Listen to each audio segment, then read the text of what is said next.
I'd like to welcome the 450 podium here, Eli Tomac, Marvin Muskin, and Jason Anderson. We'll get started with a general question. I know that last week you guys had all expressed a bit of concern about coming to the track with the size of it. What was your general impression here of the Glen Helen Raceway today? Jason Anderson, you're first.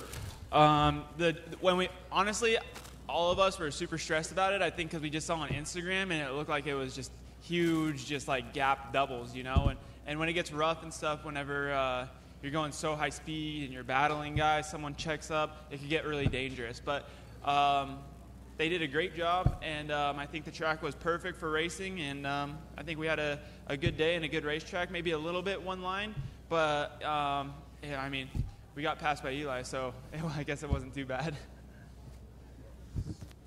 Yeah, I agree with Jason. You know, they've made those two big jumps a little bit better, I think. And yesterday for press, it was actually really good. And today, still, you know, the second jump was still like a big jump. Like we're like flying off that thing, and it was like really kind of safe. You know, like the landing was a little flat, a little hard landing, but at least, you know, if you mess up, you don't have to roll like to mountain, you know. So it was actually good, and like Jason said too, a little bit one line going up at some of the hills, but typical Glen Helen. It got rough, edgy, hard, and soft, and it was a tough day, but good racing.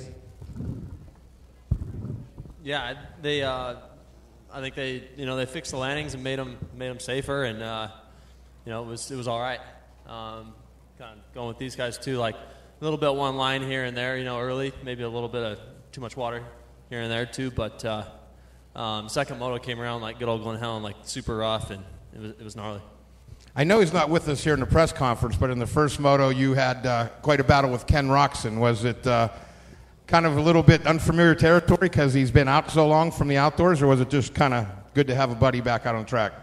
Yeah, it was good to see him up there, you know. I mean, the guy's gone through basically hell, you know, on both of his arms. So good to see he's got that speed back, and had a good battle with him there it felt like 20 minutes. So yeah, it was good.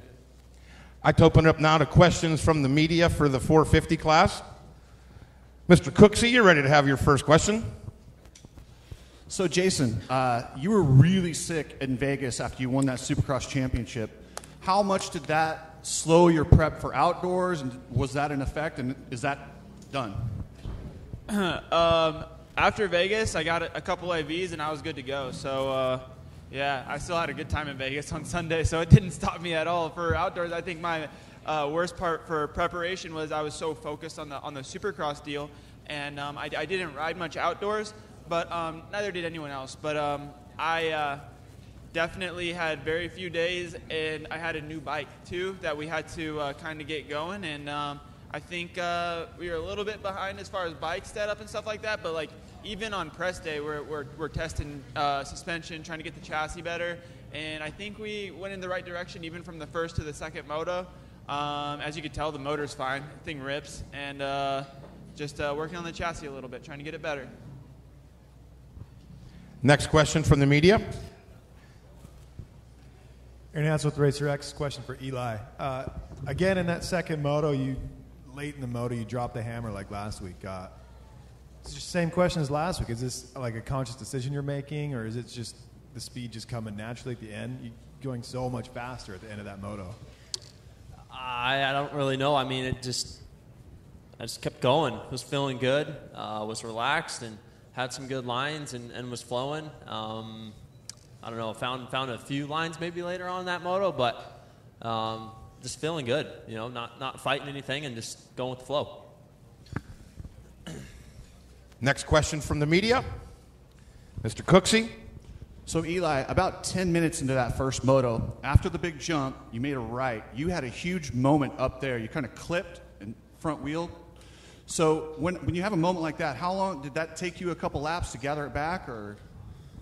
No, it was just a weird situation. Like I went to do a little manual over this little bump, and my rear end just like ticked the rut, you know, and a lot more, and it was a lot more solid than what I thought it was. So it's a little bit of a moment, but you know, that was that. Just kept going after that. Next question. Yes, sir, right there in the orange. Oh. Eli, I have a question for you. In the top section up there, it seemed like you were catching rocks in. Every time you'd come around, there would be a couple-second gap, and then you'd come around and you'd be right on. And were you taking a different line than him, or inside line, or what was going on up the top section, up after the triple step up? I don't know. Actually, the first moto I was going outside, and I had really, really good momentum down that hill. So that was that outside line, I think. Next question. Fella in the orange. Joel Plitt with IEC and Newspapers. This is for Marvin and Jason. Jason, you talked about not training that much for the outdoors because you were focused on Supercross.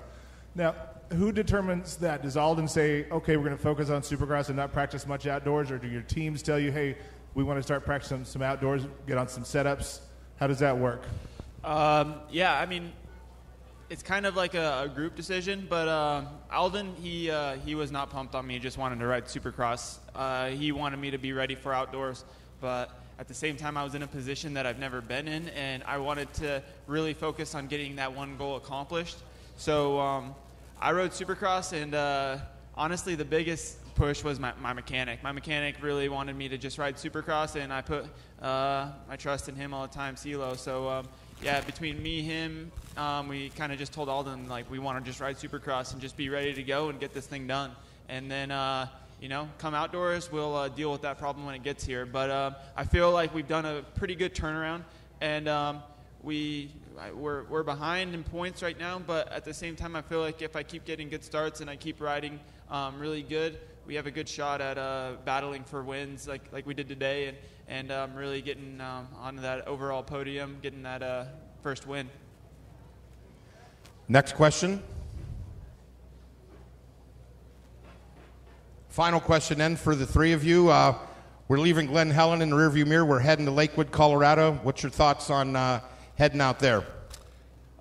Usually I'm horrible at Lakewood, but I got a podium there last year, so hopefully I could do that same thing again. And then after that, I feel is when we could really start going on the East Coast, and it's going to be hot and humid, and it's going to be a long summer, but looking forward to it on my side.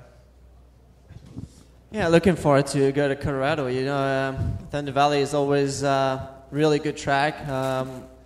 Always different with the altitude and the feeling with the engine and the power of the bike, but it's I like the challenge. You know, it's always good there, and I had a good battle last year, and it was a great race. So definitely a good track there.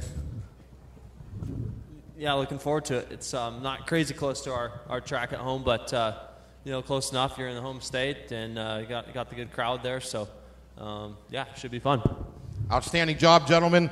Ladies and gentlemen, this is the top four in the 450 class. Eli Tomac, Marvin Muskin, Jason Anderson. We hope you all make the journey to Lakewood, Colorado next week for round 3 of the Lucas Oil Pro Motocross Championships. Have a safe trip home, everybody.